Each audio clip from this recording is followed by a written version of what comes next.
right. All right, now I think I'm up and running. Thanks, Gary. I appreciate this seminar series. It's been really good. I'm actually learning a lot about what others are doing in this agency. So I want to talk today about the white shark research that we're doing. And my partner in crime in this has been Megan Winton at the Atlantic White Shark Conservancy, who's a research scientist there, but also a PhD candidate at SMAST. And hopefully will be completing her dissertation in the coming months.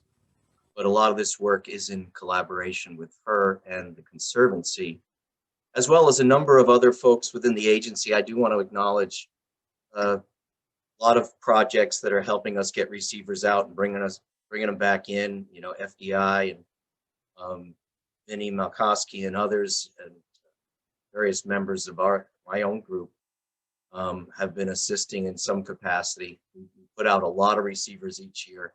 And I'll talk a lot about the acoustic telemetry stuff today. So I really want to thank everybody in the agency who's helped out over the years.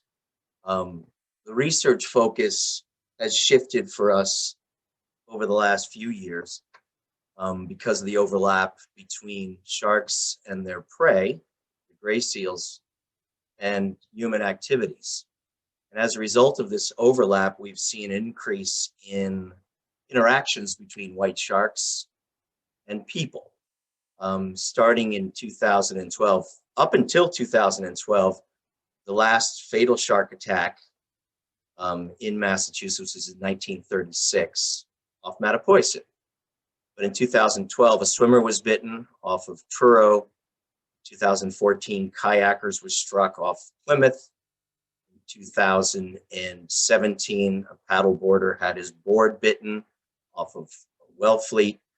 And then we had 2 attacks in 2018, a swimmer off Truro, which was not fatal, but a bodyboarder in September of 2018 was a fatal shark attack. So as a result, we've really shifted our emphasis from broader scale, big picture kinds of questions to really studying this predator-prey relationship, with our goal being trying to figure out where, when, and how white sharks are feeding on seals in hopes of observing behavior directly and indirectly to look for patterns as it relates to the environmental conditions.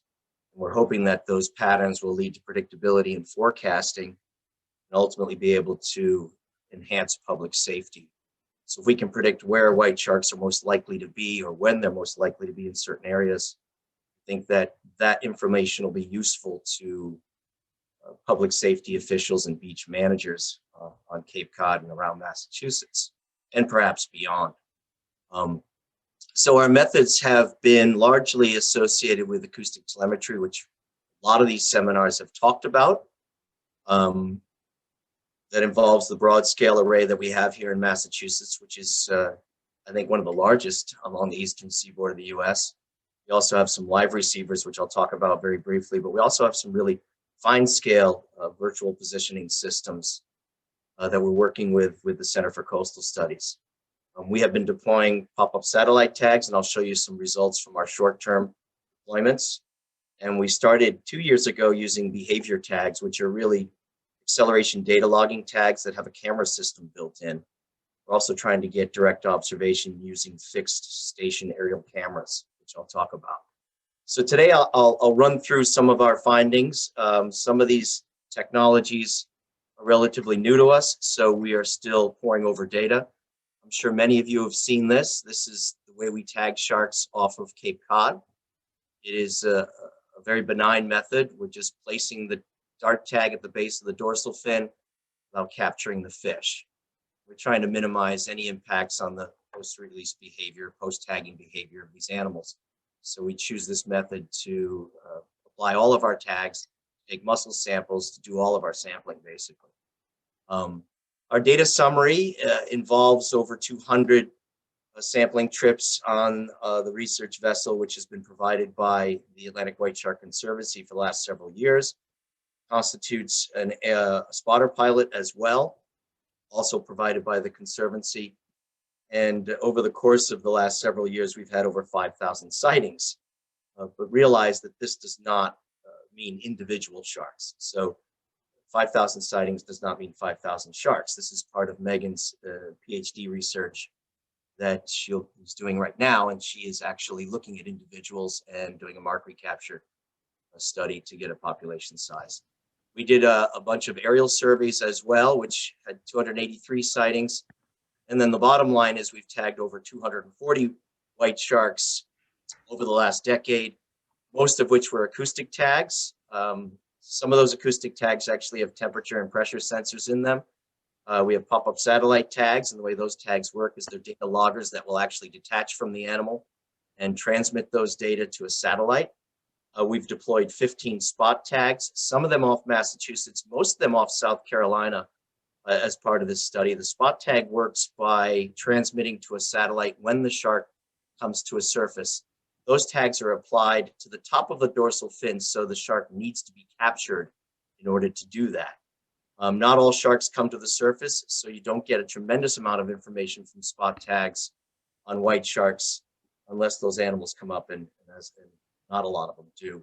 And to date, we've deployed 16 acceleration data logging tags, which have camera systems built into it. So the remainder of this talk, I'll talk about some of these results we're getting from these tags, again, to answer these questions of where, when, and how do white sharks attack and kill their prey. People are wondering where we see white sharks. You'd be hard pressed to find a space along the outer cape where we do not see white sharks. These are all the sightings by our spotter pilot. And up until 2019, none of our work was in Cape Cod Bay. What you see here is largely what we collected in 2019 and 20. These are the sightings within the bay. So we expanded our work into the bay in those years. We hope to do more of that in 2021. So Brewster Flats and Billingsgate Shoal are the hotspots so far based on our work in the bay, but the entire shoreline of the outer cape is largely where we've seen white sharks. Remember, of course, this is effort-dependent data, so what we'll look at is results from our acoustic data sets to get a sense of effort-independent examples of where we see these animals. The way the acoustic tags work, as most, if not all of you know, is they emit a very high-frequency sound that is individually coded for each shark, and those are picked up by array of acoustic receivers that we've set up throughout Massachusetts and beyond. Our collaborating states also have acoustic receivers, as do most areas along the eastern seaboard from Halifax, or actually I should say Newfoundland, all the way into the Gulf of Mexico. So we've got a number of broad scale papers, some of which have been published, some of which are in press, and others that are in the works. They're looking at the broader scale movements of this species, seasonality of those movements. Right now, I'm going to focus on these nearshore fine scale information we're getting from. And roughly, because of work being done by Brian Laguerre at the Center for Coastal Studies, we're getting about 500 meters of detection range off the outer cape. That's part of his dissertation, which I'll talk about shortly. This is what our array looked like in 2020. Each of the white circles represents acoustic receivers. Many of them deployed along the south shore are deployed by each of the towns that we work with. So we bring the receivers to them, they put them out. The Cape Cod Bay and Outer Cape receivers have been deployed with the help of Bill Hoffman and his crew on the Craven, and that has been incredibly helpful getting these receivers out and in. And then on the southern side, we've either used lobster boats to deploy or also the Maya in a couple of instances to get these receivers out and in. The array within the Nantucket Sound looks pretty small, but we actually have a number of receivers out that the New England Aquarium has out. So they've covered some of the bay, and we're going to expand that with a student starting at UMass in cooperation with the New England Aquarium to wire up all of Nantucket Sound. And of course, we've got some lobster receivers, which the Lobster Project has been deploying in Buzzards Bay, as well as in Cape Cod Bay, which are not on this map, unfortunately. I want you to see the stars. They represent live receivers. What those mean is those transmit data in real time, instantaneously to us. Talk about that in a second. These others are passive receivers, which means we have to collect the data from them when we haul them. And then I'll talk a little bit about the fine scale arrays that we've got off Truro and Orleans, and that's in cooperation with work being done by the Center for Coastal Studies. So let's answer some basic questions. When are the white sharks here? Well, like many of the species that come to Massachusetts, there's a very distinct seasonality to the presence of white sharks. Although the seals are here year-round, the white sharks cannot tolerate the winter temperatures and really don't begin arriving until very, very late May and early to mid-June. But they begin to ramp up in July, and we can see that the peak months are August, September, and October. So this is just a very simple plot showing acoustic detection data. They generally leave by the end of the first or second week of November. But a few of them will stick around until December, and some of these are actually just passing through as they leave the Gulf of Maine. Many of our sharks are transient visitors, but some stay for the entire summer. The transient visitors move up into the Gulf of Maine, where they are detected by receivers off Maine and by the Canadian receivers all the way as far as Newfoundland. Where do they spend their time? So all we have to do is really look at the number of detections, or the number of sharks in this case, by each receiver. And you can see that although there are detections along the South Shore and into Cape Cod Bay, they don't begin to increase until we get to the eastern, the western shoreline of Cape Cod and the eastern side of Cape Cod Bay. But the bulk of our detections, the bulk of our sharks are detected along the outer Cape. And this is to be expected because during the summer months, those season that white sharks are here, this is where most of our seals are located. Sharks obviously here to hunt the seals. So that's where we get residency. That's where we get the greatest number of detections and the greatest number of sharks. What we've done in this graphic is combined the detections with spatial and the temporal data. So up here in the upper left, you can see the month of June. And as we step through the season, you'll see each of the receivers begin to swell proportional to the number of detections. And you'll see basically the seasonality of white sharks unfold here in Massachusetts during the year of 2019. Again, you'll notice that there's this predominance along the outer Cape. Every now and then you'll see a receiver in Cape Cod Bay or perhaps along the South Shore, bounce up or swell. That's generally one shark stopping by for a little short period of time, but long enough to increase the number of detections on that receiver over the course of the day. So here we are now into September. The sharks, it's a dominant month. As we get into October, the sharks are still here. You'll see Plymouth exploded in October as sharks came out of the Gulf of Maine. And then now we're into late November and December, the sharks are basically gone. So that is the seasonality as determined by our acoustic array. And it gives you a sense of the movements of these animals in time and space. I mentioned these live receivers, and a lot of the towns have expressed interest over the years in using these receivers. And what this does is it's exact same technology, although it transmits through a cell phone system information immediately relative to detections. So a white shark swims within the range of this receiver. This is on the right side, Newcomb Hollow Beach. This is where the fatal shark attack occurred in 2018. That information is transmitted immediately to a lifeguard on that beach. And you say to yourself, well, that's great, but we have not tagged all the white sharks that are out there. So what we're concerned about is giving public safety officials a false sense of security. But I see this as a very useful tool in giving these officials, and the lifeguards at this particular beach love this information. It gives them a sense of how frequently the sharks are pinging and how long they're there, because it tells them when the sharks arrive and when they leave the range of the receiver.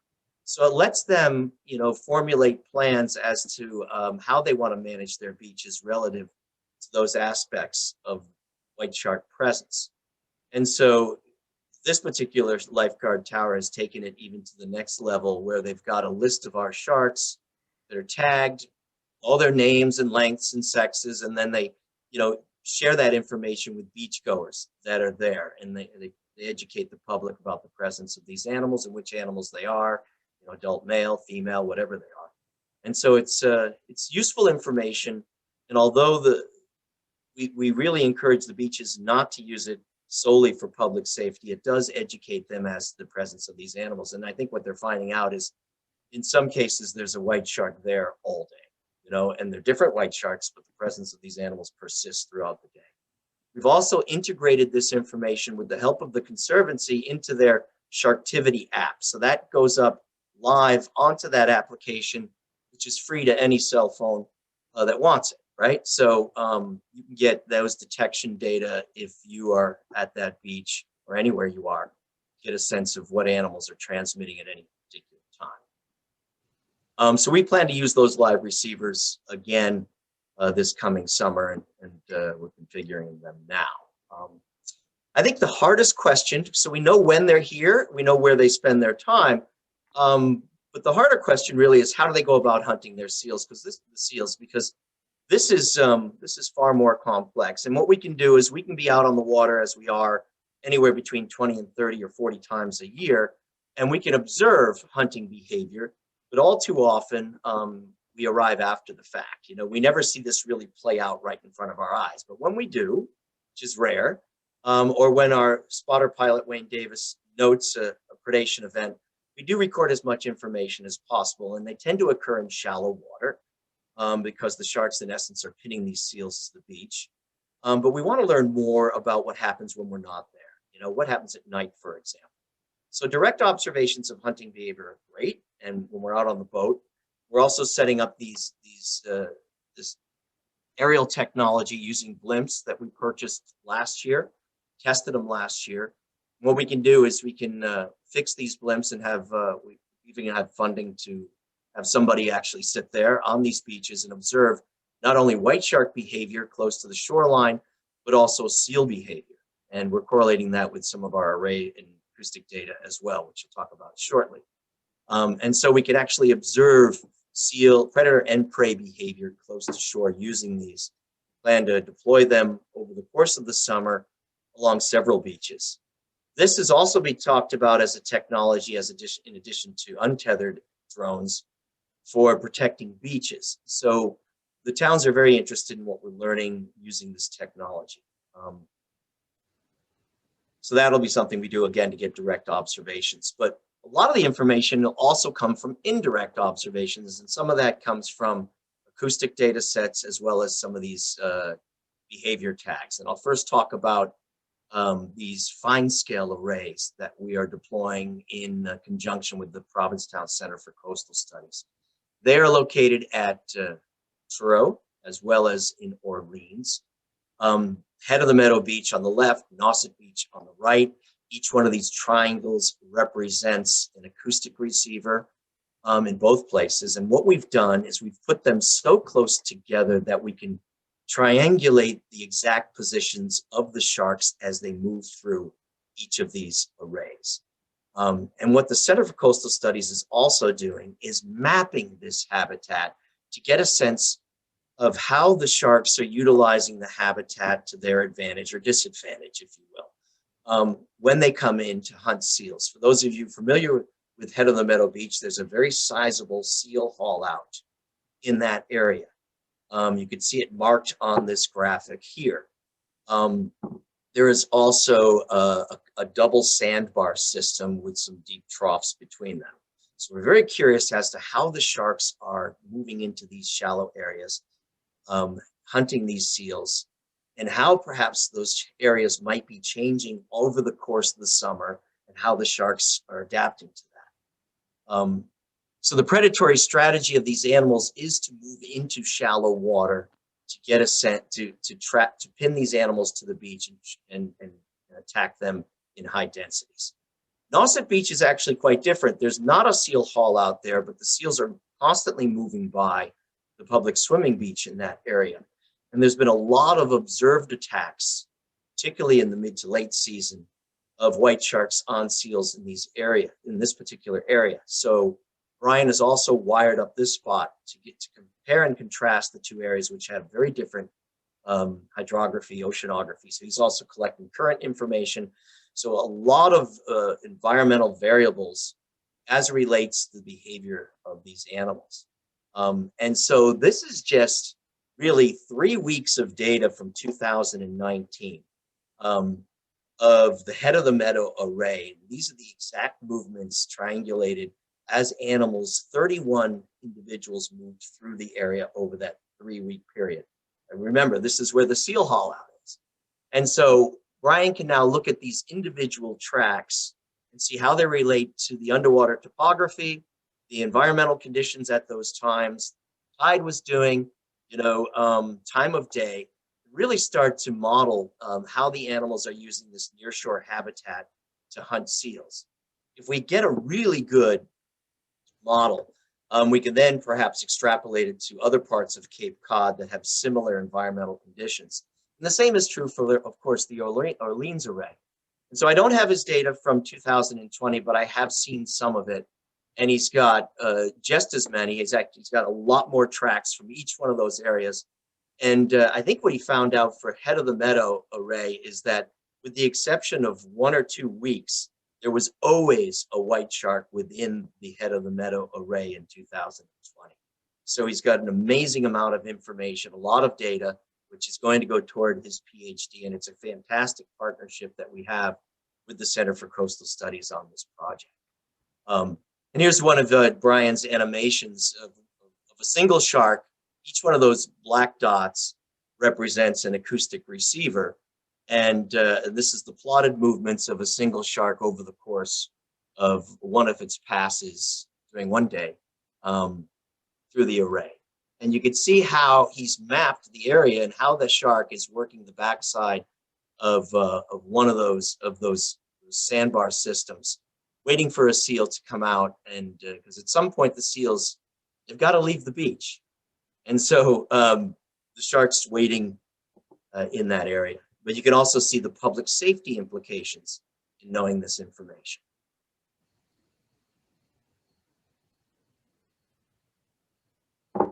We can also get indirect observations and some direct observations using these new behavior tags, which have really exploded over the course of the last few years to study the behavior of animals. And what acceleration data logging cameras do is they collect information about the 3-dimensional movements of these animals over really, really fine scales. The tags are only deployed for a day or 2, maybe 3 days at the most. They've got camera systems built into them. And what we did was with funding provided by Discovery Communications and Big Wave Productions, we were able to leverage the purchase of 2 of these tags. They're about $10,000 each in 2019.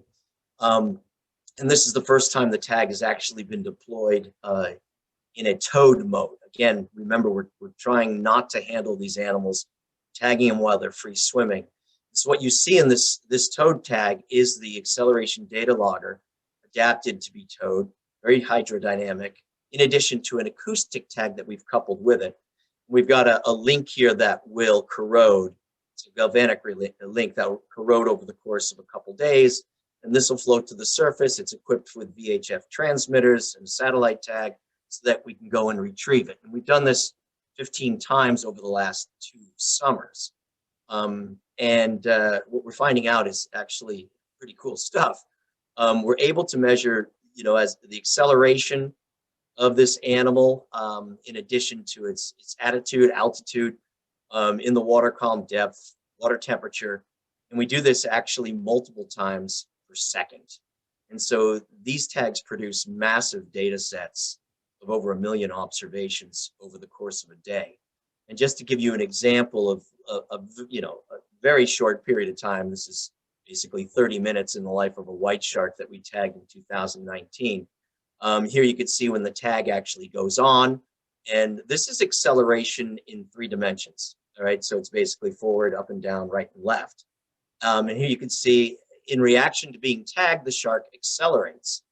And then the tag stays on for a day, and we get the data back from the tag, and you can see there are other moments of acceleration coupled with dramatic changes in depth. And this, of course, could be associated with predatory events. So immediately we could start look at frequency of predation events over the course of a day or two. Because these sharks are also equipped with acoustic tags and they're hunting in shallow water, we can get a sense of where they are as well.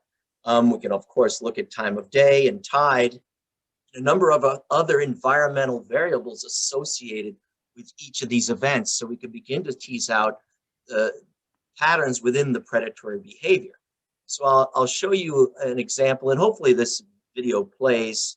I found that over Zoom it doesn't play all that well, but this is the view riding the back of one of these white sharks that we tagged with an acceleration data logger. This particular shark actually moved into shallow water off of Monomoy and attempted to attack and kill a seal in extremely shallow water. We know that because we actually spotted this shark the day after we tagged it, and it was hunting in this incredibly shallow water, and you'll see it suddenly accelerate here. So we're capturing all these data as it accelerates into the shallows and attempts to attack and kill a seal. And how do we know that? Because we actually looked at these videos frame by frame, and you can barely make out the image of a seal as it eludes the shark. So this is exactly the kinds of information we're trying to collect relative to the frequency of attempted feeding events, success rates, and ultimately, bioenergetics associated with those. I think the biggest question I get is how many seals do white sharks eat over the course of the summer? And nobody can really answer that, but this is a way of teasing out that kind of information. So the shark actually missed the seal, and when we look at frame by frame footage, believe it or not, that is actually a seal right there that the shark missed. So that was a predatory event that did not work. But we can take these data and we get enough information from these tags that we can actually recreate what happened during that event. When the shark accelerated, its change in depth, what its body behavior was, its posturing, the swing, the miss, and then how the shark settles out after that event, and how often that actually happens. That is the ultimate goal of this. We have a student up at the University of New England who is looking at these data as part of her master's degree, and we're hoping to bring on other folks as well. So ultimately, at the end of the day, what we're hoping to do, and this is part of a related study that we've got Sea Grant funding to do, is look at environmental relationships as it pertains to the presence of these animals. So here's a very simple relationship between the probability of presence and water temperature. And then we can look at satellite or near real-time satellite data, and you can generate predictive forecasts of the probability of where sharks could be. This is just using water temperature as an example, but as we quantify these relationships between other environmental variables, you can see how we can incorporate them into these models to come up with forecast maps as to when certain areas or certain times of day people might be a higher probability of encountering a white shark in specific areas. And so that's where the research is going, and hopefully over the course of the next year or two we will get there. I can tell you right now, this particular project with Hui Sea Grant funding is happening right now. Megan has hired a postdoc that is cranking it out as we speak. So we expect to see the relationship between at least water temperature and perhaps turbidity come out over the course of the next couple of months to see whether there's any significance to it. So with that, I also want to mention the fact that we've recently joined a consortium of other researchers and state agencies here in New England. It includes the state of Maine, Rhode Island, as well as New Hampshire, and as well as nonprofit groups like the Conservancy, the Atlantic Shark Institute, New England Aquarium, the Center for Coastal Studies, and the universities from UMass, SMass, and Arizona State University and James Sulikowski's lab, as well as the feds and at NIMS and DFO in Canada. And the goal of the consortium is to freely share data, and as well as hardware and equipment. And a good example of this is how our agency, as well as the Conservancy and the Atlantic Shark Institute and the ASU, have provided acoustic receivers to the state of Maine right after the fatal shark attack last year. And so this provides a really great way to collaborate under an umbrella here in New England, where we believe people are probably most vulnerable to white shark attack as opposed to other parts of their range. And so with that, I will end, and I will gladly take questions, and we'll go from there. Thanks a lot for your attention.